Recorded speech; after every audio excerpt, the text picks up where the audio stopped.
Good morning and welcome to Michigan Farm and Garden. I'm Jody Pollock-Newsome and I'm your host. On the show this morning, we're going to talk to you about your fruits and your vegetables and what you can be looking at this time of year. We're also going to give you an update on the weather, and we're also going to talk to you about pests and what you should be aware of. Stay tuned.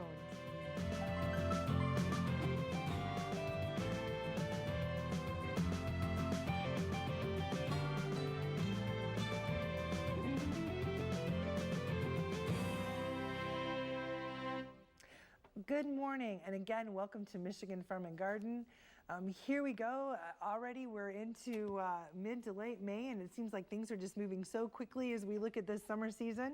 And so some of our topics this morning are going to get you ready, especially as we start to look at next weekend and that big long weekend and all those activities we want to do and all those things that we want to get involved with on that extra long weekend. So my first guest this morning is Bridget Behe. Bridget is with Michigan State University, and we're going to give you a little update on flowers, give you some ideas of things that you can do, where you should be at this point in the season, but we're also going to talk about some of those vegetables. This has certainly been a tough year when we've looked at weather, when we've looked at where we want to be, where should that garden be. So we're going to talk a little bit about that, and Bridget has some great ideas that we're going to share with you, as well as some information to make sure you're right on schedule and you're ready to move ahead and get that work done next weekend for that long weekend. Then I also have back with me Jeff Andresen. Jeff is from Michigan State University, and we are going to talk with Jeff about the weather. Wasn't that long ago that we had Jeff here, and it's just been such a strange weather year. We're going to talk a little bit more about the weather and a little bit more about what it has meant for us in Michigan agriculture and what it means to us for the state, and just some things you may want to be on the lookout for as we look ahead. Then I have with me John Bedford.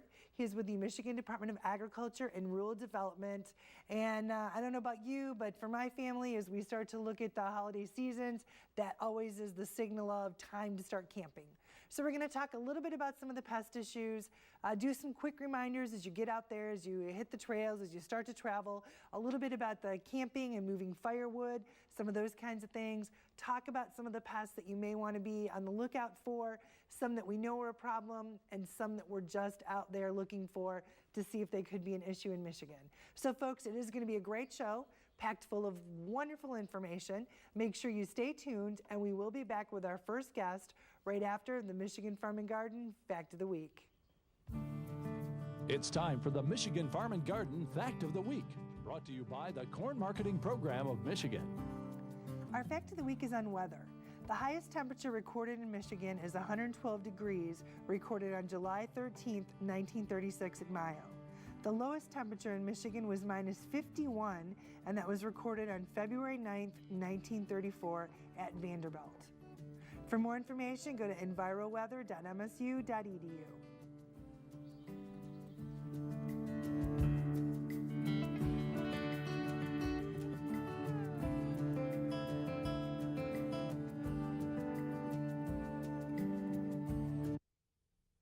Corn touches your life every day. With over 600 items in the store that contain corn, it's America's renewable resource. There are amazing new products made from corn, like comforters, clothes, corn stoves, dinnerware, and of course, ethanol. Corn, America's renewable resource, powering industry, feeding America, and fueling the future. Thanks to Michigan's corn farmers, the future is bright for innovative products made from corn. To learn more about how corn touches your life, visit our website.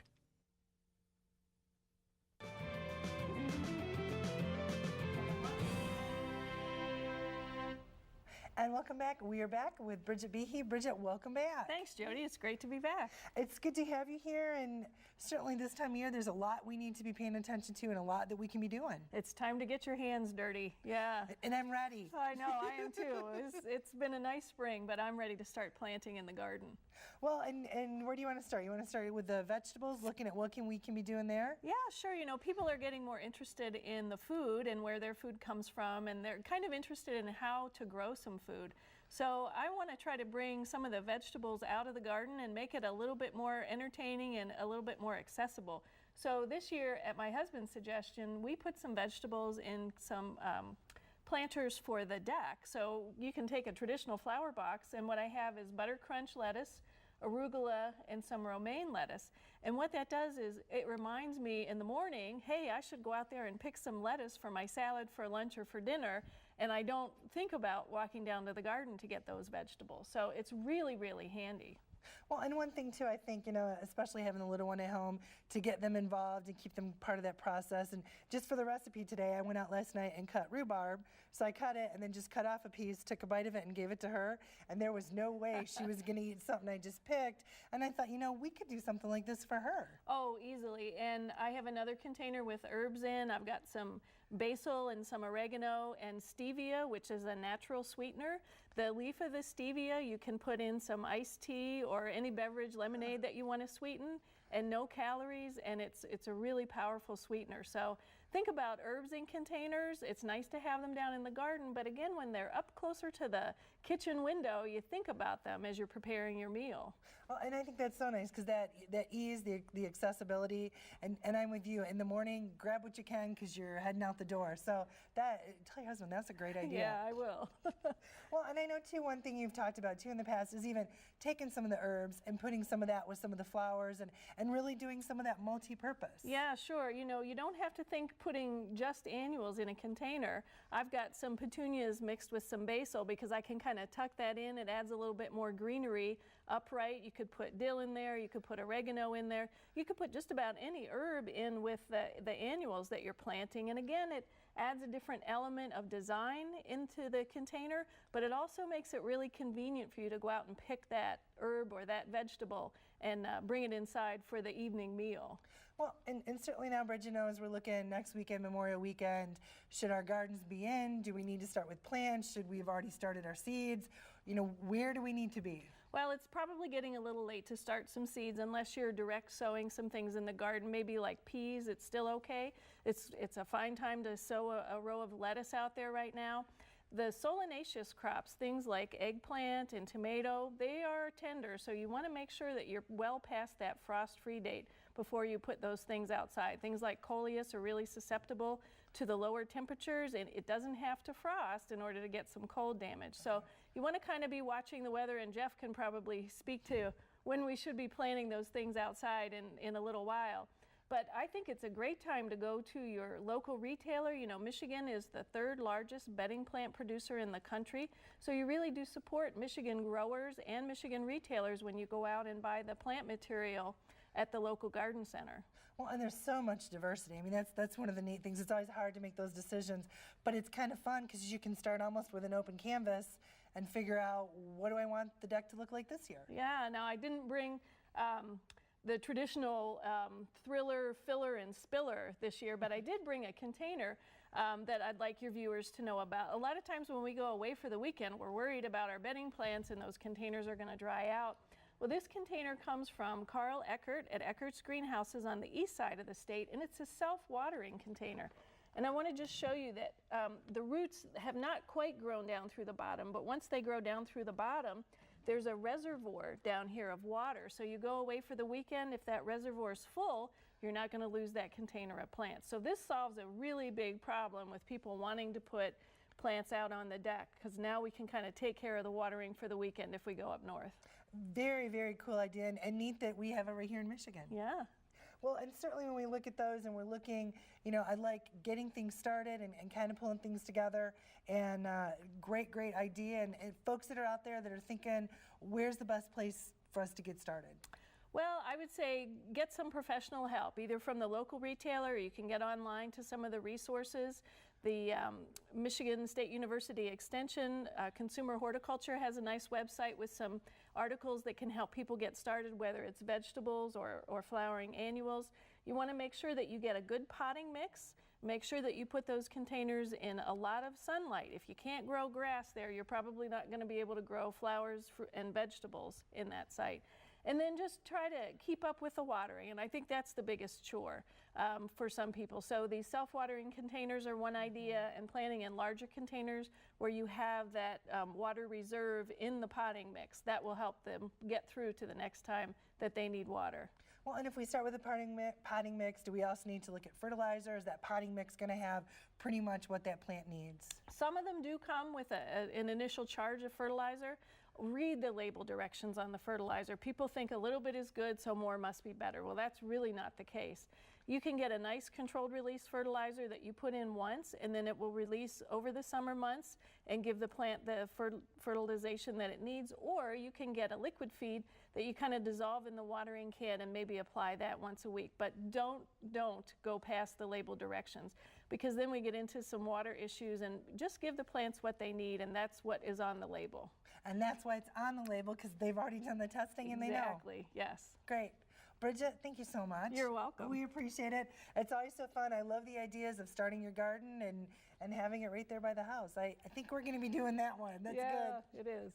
Folks, certainly as you think of next weekend and you think about getting out there, some great information when you're looking at those flowers, when you're looking at those vegetables. Make sure you do a little homework, come up with your plan this weekend, and you'll be ready to hit it and get planting next weekend. Stay tuned. We'll be back right after this message.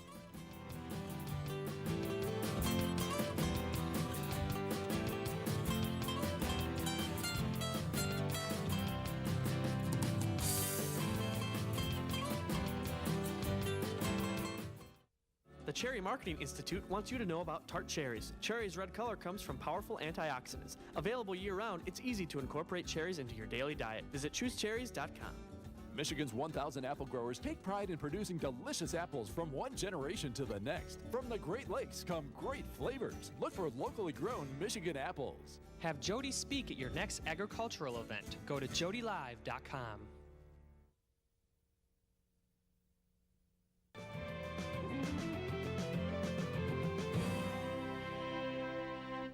And welcome back. We are back with Dr. Jeff Andresen, state climatologist, and he's with Michigan State. Jeff, welcome back. Thanks. It's good to be back. It's good to have you here, and I just keep saying, Jeff, what's up with the weather? Because it's such a unique year. We've asked that a few times this spring, for sure. Well, and so let's talk a little bit. You know, we had you not too long ago, but there's still been some more changes. There's been some really cold nights. You know, what are we kind of looking at, and what is it looking like for agriculture? Well, after our March, which we've run out of superlatives and adjectives to describe with the heat wave, we had a relatively normal April.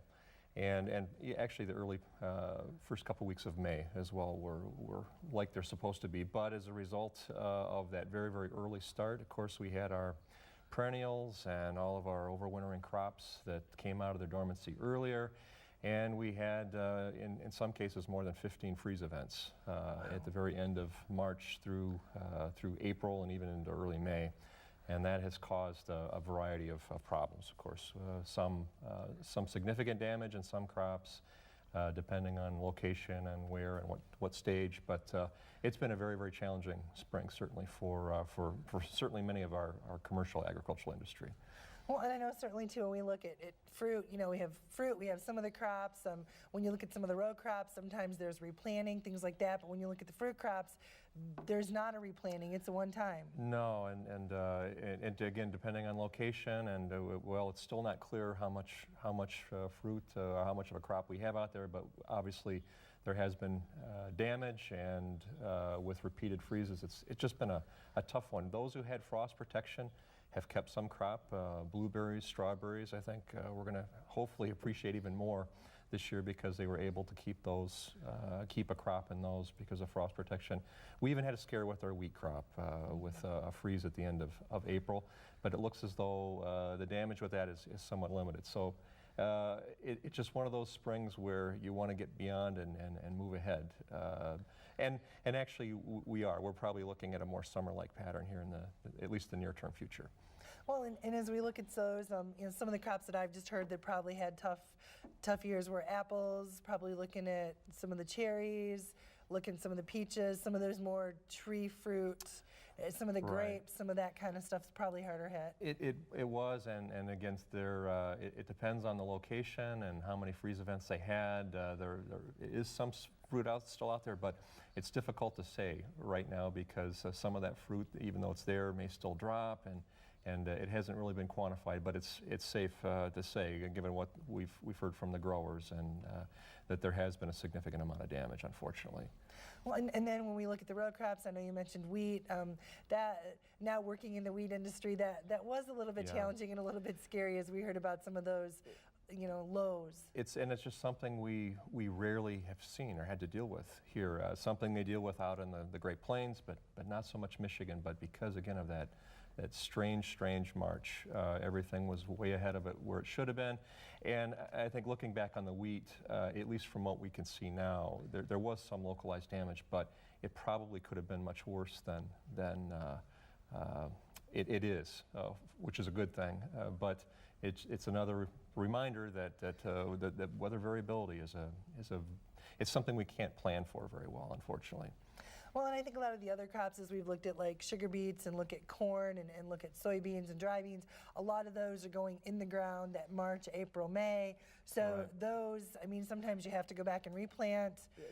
But this year, some of those crops are wonderful. They look really good at this point. And it's even, it is also important to remember that with it's almost extra month of the growing season that we've had. So if we have enough rainfall here, we could actually benefit from that March, at least for some types of crops, but others, again, not so good.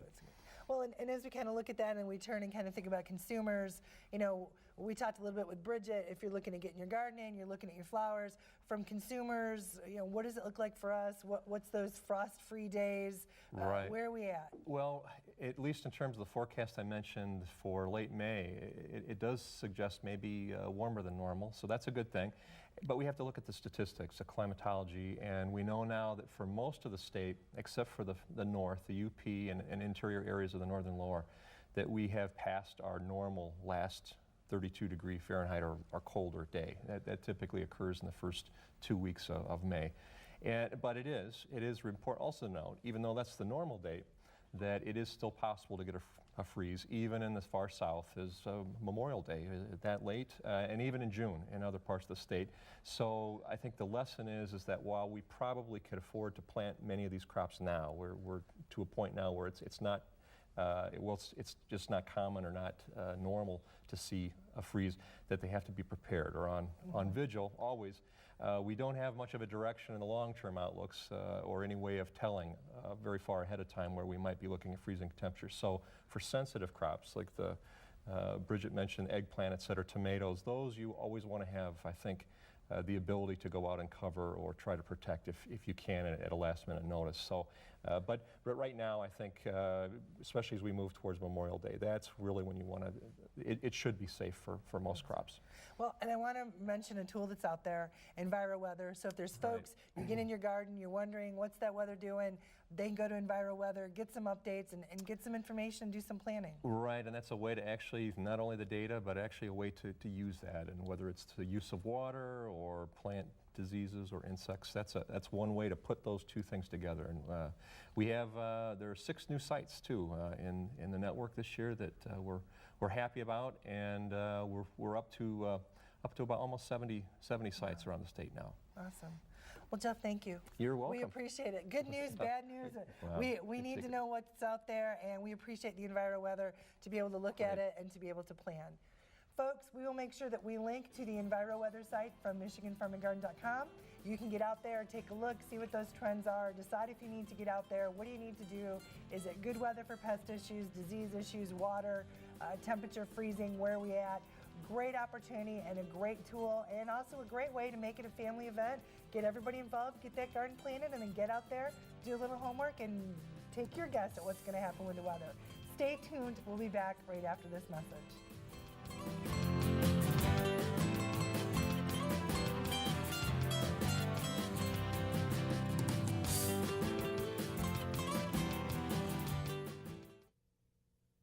This chicken is beak over claw for meal made from U.S. soybeans. Now, one chicken may not be too much to cluck about, but suppose we add another, and another, and another.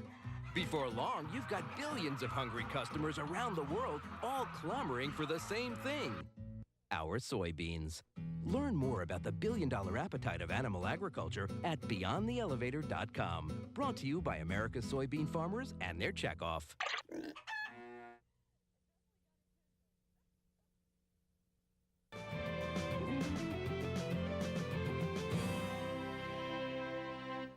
And welcome back. We are back with John Bedford, Michigan Department of Ag and Rural Development. John, welcome back. Good morning, Jody. Thanks. It's good to have you here. And certainly when we think of this time of year, we're thinking about getting out there, getting camping, getting out in the environment.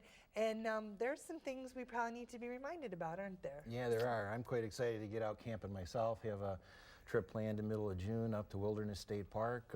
Paid my registration for my car the other day, paid my $10 to get my recreation passport, and I'm ready to put that to use. But yeah, we do have to be mindful of what we take with us when we go camping. And firewood is of particular concern because of the threat that it poses to our trees and forests in Michigan through its ability to transport pests along with it when you take it with you. Well, and I think that's so important because a lot of times you're grabbing stuff, you're packing up, you don't really think about it, and it's a really easy way to help with some of the spread of pests and some of the spread of disease. Yeah, so we like to remind people of a couple of things. One is that we still have an emerald ash borer quarantine in place that prohibits the movement of hardwood firewood from the lower peninsula up into the upper peninsula. And then there's getting to be a variety of restrictions on different land in Michigan that you need to be aware of when you're going camping. Sleeping Bear National Lakeshore recently implemented some firewood restrictions. The DNR still has a land use order in effect that prohibits the possession of ash on the lands they manage, so state forest campgrounds, those types of places, state parks. National forests have restrictions on bringing in firewood, and then a lot of private campgrounds have put restrictions on the firewood that can be brought in. So my recommendation is that you check with your destination spot and see what restrictions you might be dealing with before you even think about taking firewood with you. But the main message would be to don't take it with you, and if you intend on using firewood, purchase it local to the area that you're going to be using it. Use it all up there. Don't take any leftover wood home with you, and definitely don't take it to the next camping site with you. And I think that's so important because sometimes you grab stuff, you're packing up, and leave that firewood because some of these pests have just been unbelievably destructive. Yeah, we all know, a lot of us know about the direct effects of emerald ash borer. In fact, next week, the 20th through the 26th is Emerald Ash Borer Awareness Week, and it's just an opportunity we like to take nationally to remind people of emerald ash borer and the threat it poses to the ashes in North America. And then there's other pests that we either have currently or that we're on the lookout for that can be transported on firewood. One of the ones that we're especially on the alert for is Asian longhorn beetle. And I brought a couple of samples there. That's the adult insect. You can see it's very, very large. The insidious thing about this pest is it's not just particular to one host tree like emerald ash borer, like only ash. This will go after a number of different hardwood trees, particularly maples tend to be a favorite. The wood sample on the table there shows some of the injury that they cause to the tree, and you'll see that the galleries that they create once they get into the inside of the tree, and they create quite a lot of havoc, and the trees start to die back or fall apart because of the physical damage to the trees. Another one that we recently detected in Michigan, it's called hemlock woolly adelgid, and we had an outbreak down in southwest Michigan. We're currently dealing with that through some tree removal and some insecticide treatments.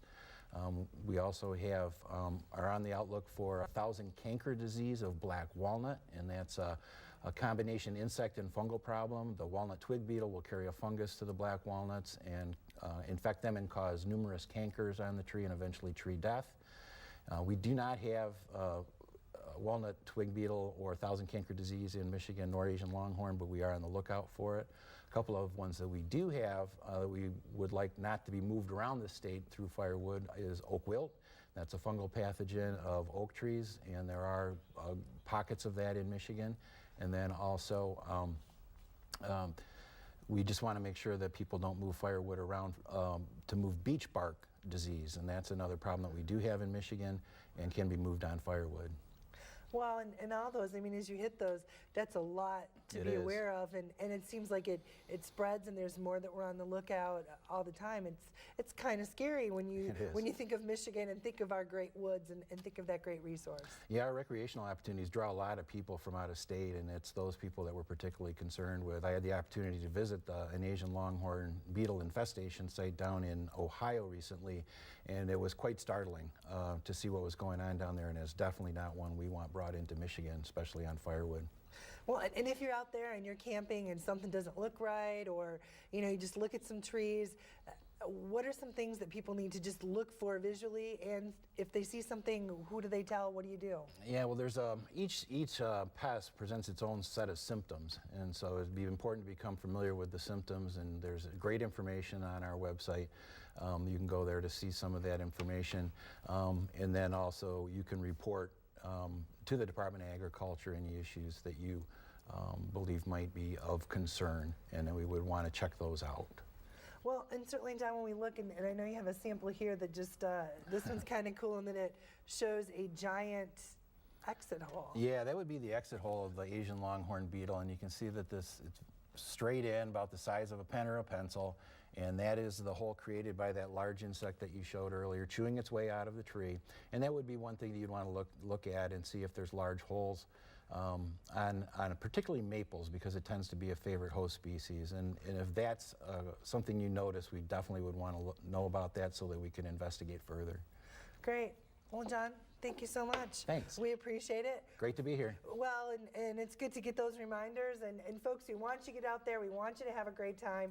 We want you to enjoy that camping, and the wonderful resource that we have here in the state. We just also want to make sure that you're aware, you're on the lookout. If you see something that doesn't look healthy, if you see a tree that looks like it has an issue, I will put on MichiganFarmingGarden.com some information so you can be aware and you can be on the lookout.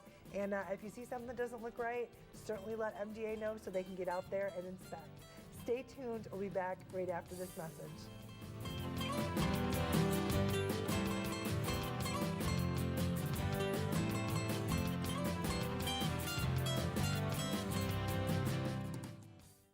Hi, I'm Jody. Corn is America's renewable resource. It can be used to fuel your vehicle and heat your home. Corn is grown in abundance in the state of Michigan, and it is a great alternative to foreign oil when it comes to heating your home. In fact, you can install a corn heater, furnace, or boiler in your own home. These work much the same as conventional furnaces, but they use Michigan-grown corn. By using corn to heat our homes, we're creating a more secure future for everyone. Select Michigan. It's good for you, the grower, and the economy.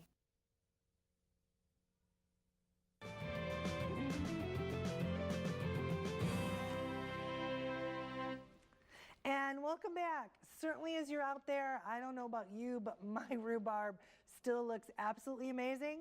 So I promised you more rhubarb recipes. Also, if you get the opportunity, harvest it. And if you don't have time to make a recipe, cut it in 1-inch squares. Put them in, I usually do 1 cup or 2 cups in a baggie and throw those in the freezer. Rhubarb is one of those I like to go ahead and use year round. This is another great recipe sent to us from Emily Bolenbaugh of Lansing. Basically, you're going to do for your rhubarb upside down cake your topping, which is your brown sugar, your butter, your rhubarb, and also your sugar.